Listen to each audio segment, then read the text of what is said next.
Calcium. Yep. Cyanuric acid. Stabilizer. Is chlorine. Alkalinity and I guess pH, because both work hand in hand. You down with OPP? Yeah, you know me. You down with OPP? Yeah, you know me. You down with OPP? Yeah, you know me. Who's down with OPP? Every last homie. You ever go swimming? Man, it's so much fun. Now we got a podcast joining everyone. Talking about pools, the stories we share. From backyard splashing to Olympic fair. We got chlorine, pH, and filter tips. Keep your pool fresh, avoiding no slips. With hosts so cool and guests so neat. We're dropping pool knowledge that it can't be beat. You down with OPP? Only Pools Podcast. You down with OPP? Only Pools Podcast. You down with OPP? Only Pools Podcast. Who's down with OPP? Every last homie. Only Pools Podcast. Let's go. All right, welcome to another episode of OPP, Only Pools Podcast. I'm Brian. And I'm TK. And we are here to pump you up. No. I was like, where are you going with this? Sorry. Is this a for Gen X people, there was a skit on Saturday Night Live called Hans and Franz. And is was that they're kind of making fun of Schwarzenegger a little bit. I forgot the two actors, but they would come up, there'd be sweatsuits that would just pumped up that looked like they were muscle guys, and they would talk like Schwarzenegger. And we're here to pump you up was always the catchphrase. So sorry, I couldn't resist. Gen X thing you wouldn't understand. No. Anyway, so this is going to be our final episode of the season. But don't worry, we will be back with a season 2. Season 2 is going to kick off when? Valentine's Day, Friday the 14th. 2025. It's the new year. So, yeah, we're going to close this one. We're going to cheat a little bit, though. I think we're going to bring a compilation of the pool chemistry together all into one video for your easy understanding. In case you don't want to watch the whole entirety of everyone. The ultimate guide. We're going to bring all 5 testing chemicals that we do, 5 things that we test for, which is stabilizer, chlorine, pH, alkalinity, and calcium. All into one video for you. So that's what this episode is going to be about. Mm-hmm. So, and then, you can see we got some changes in the studio a little bit. You're going to see a different makeup for the second season. Yeah, we got a couple surprises for you in there. So looking forward to that. I'm going to go solo with you for a segment we haven't really named yet. I don't know if it's going to be called the pool point or the what was the other one? The pool perspective. Yeah, pool pro perspective. But as you can see, I can barely say it. So it's a tongue twister. Pool pro perspective. This is pro. That's why it sounds pool pro perspective. The triple P. Yep. So that'll be new. It'll come at the end of every episode, we believe. Mm-hmm. So look out for that. So we got a lot of good things coming. So enjoy your chemistry show. And make sure you lock down that chemistry, because that is the key to everything between your chemistry, your filtration, and circulation that help lead to a healthy, clean pool. So until next time, just keep swimming. About a chemical called cyanuric acid. Stabilizer. Well, what is it? Let's talk about what it does. It's basically its main purpose is acts as a sunscreen for your chlorine. Mm-hmm. So the sun's UV rays won't bake it out of the water. Right. And that's why we need it in the pool. Your ideal range, you want to keep it between 50 and 80 parts per million. Mm-hmm. If it's less than 50, it won't work as well. If it's higher than 80, if it's above like 100, 120, start getting that range, and it'll lock your chlorine out. So you kind of have to be precise with it. One good thing about it is once you get it to the level you want, it will stay there. It doesn't evaporate from the water. The only way to take it out of the water is either through splat, like if you have a lot of splash out, or you're filling your pool and you forget, and you flood your pool. Like they say, solution to pollution is dilution. So diluting it out is the only real way to get rid of your stabilizers. Is chlorine. The pool goes, you need chlorine in the pool. Right. Ideal range, you want between 3 and a 5 for your chlorine level. It can, according to the Department of Health in Florida anyway, you are allowed to have up to a 10 in chlorine as of now. There's rumors of them changing it. Narrowing that margin. Yep. Like I know this past year on spas, it's only allowed to be a 5 for spas, which makes it harder to control. You can't use chlorine tab heaters anymore because the stabilizer issue, which that's a whole nother video. But anyway, yeah. So even the hot tubs are even more narrow. You only got 2 to 5. Right. 5 is the max, is the highest that it can be. Otherwise, they'll close the hot tub down. Wow. And that makes sense. I mean, a 10 and a hot tub. You're just breathing that. And I've seen your swimsuits will bleach out at a 10. So a lot of complaints with hotels and that happening. You got to refund customers, and it's a whole mess. Chlorine can be added several ways to a pool, depending on what form you're using. There are several forms of chlorine. We use, when we shock a pool, we use Cal Hypo. Granular. Yep, that's a granular form.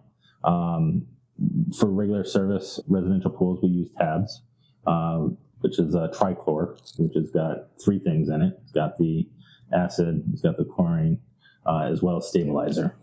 And then, of course, there's liquid chlorine, which is most common, and we use it as well.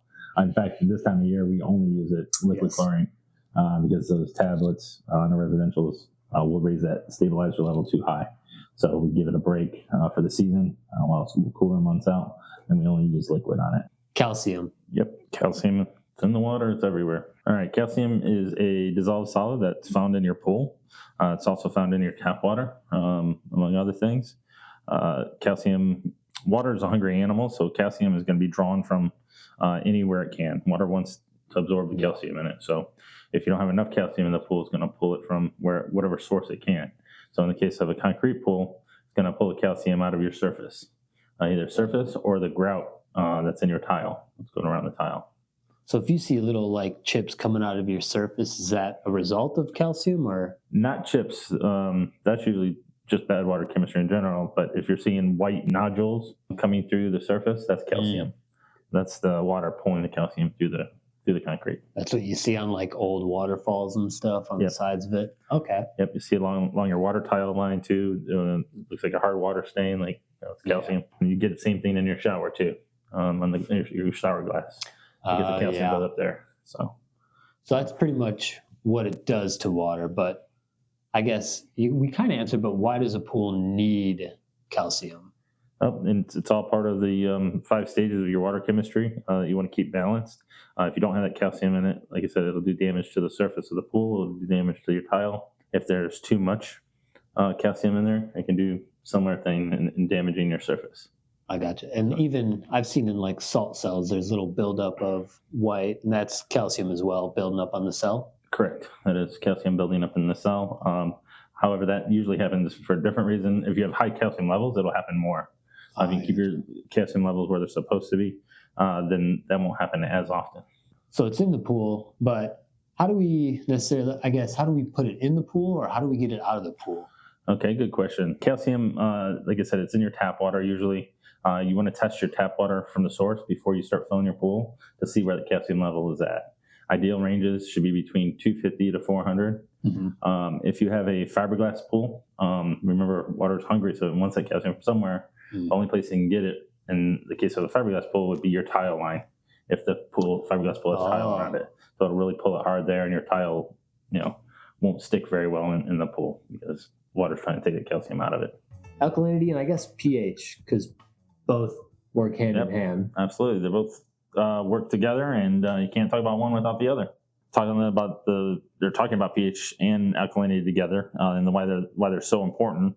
You can't adjust them separately, but if our focus here is always on alkalinity, no matter what your chemical readings are, if you don't fix your alkalinity first, none of it will matter. If your pH and alkalinity are too high, and you have chlorine in there, it's not going to work. We've run into that problem here recently where we've had a couple pools that I'm seeing the reports when they come in and their pH is at 8.2, alkalinity is 120, and I've seen people still adding bicarb to the pool. And shoot all that up. And then they added chlorine because the chlorine was 0, and they're wondering why. And the chlorine that you put in is not going to work with a pH of 8.4. So you have to get that down. Ideal pH range is between 7.2 and 7.6. 7.5 is always your target that you're trying to hit. So that's what we try to hit all the time. But in certain pools, like salt pools, your pH will always have a higher swing because the chlorine that's produced out of the salt cell produces a high pH of about 13. The liquid chlorine that we put in your pool has a higher pH of about 11. So it's going to drive up your pH a little bit. So there's always, you do one thing, there's always an effect from doing that thing. So that's why we want to teach everybody to treat your alkalinity first. Alkalinity is a buffer for your pH. So if you get your alkalinity between that 80 and 120 parts, that's going to keep your pH where it's supposed to be. So you can have an alkalinity of 60 and a pH of 8.2. If you add bicarb, it's going to raise both. Correct. But the pH will swing back to where it's supposed to be because it's going to fall in that buffer zone if your alkalinity is correct. So you get your alkalinity back up to 80 to 120, and your pH will swing itself back to where it's supposed to be. And that's why we don't use things like soda ash. I know a lot of people up north use it because soda ash is a product that will raise your pH without affecting your alkalinity. If your pH is low and your alkalinity is fine, you could add soda ash. That would work. Yes, but we don't even have it here in Florida, really. I don't even think our supplier carries it. And it still does affect it, just not as much as bicarb does. Correct. You down with OPP? Yeah, you know me. You down with OPP? Yeah, you know me. You down with OPP? Yeah, you know me. Who's down with OPP? Every last homie. You ever go swimming, man? It's so much fun. Now we got a podcast joining everyone, talking about pools, the stories we share, from backyard splashing to Olympic fair. We got chlorine, pH, and filter tips. Keep your pool fresh, avoiding no slips. With hosts so cool and guests so neat. We're dropping pool knowledge that it can't be beat. You down with OPP? Only Pools Podcast. You down with OPP? Only Pools Podcast. You down with OPP? Only Pools Podcast. Who's down with OPP? Every last homie. Dive into discussions, no topics too small. From kiddie pools to water parks, we cover it all. We got pool parties and cannonballs too. If it's about water, we talking to you. Interviews with experts and stories to share. From poolside barbecues to water care. We got tips and tricks to keep your pool right. Listen in the morning or at the late night. You down with OPP? Only Pools Podcast. You down with OPP? Only Pools Podcast. You down with OPP? Only Pools Podcast. Who's down with OPP? Every last homie. O is for only, the best place to be. P is for pools, come dive in with me. P is for podcast, we talking weekly. Only Pools Podcast, the one and only. Grab your goggles and your floaties too. Tune in to our show, we got stuff for you. Poolside chats to aquatic news. Only Pools Podcast, you can't refuse. We teach you how to clean, how to keep it clear. The best pool stories that you'll ever hear. From summer fun to maintenance prep. Only Pools Podcast, we're your best bet. You down with OPP? Only Pools Podcast. You down with OPP? Only Pools Podcast. You down with OPP? Only Pools Podcast. Who's down with OPP? Every last homie. You down with OPP? Yeah, you know me. You down with OPP? Yeah, you know me. You down with OPP? Yeah, you know me. Who's down with OPP? Every last homie. Only Pools Podcast. Let's go.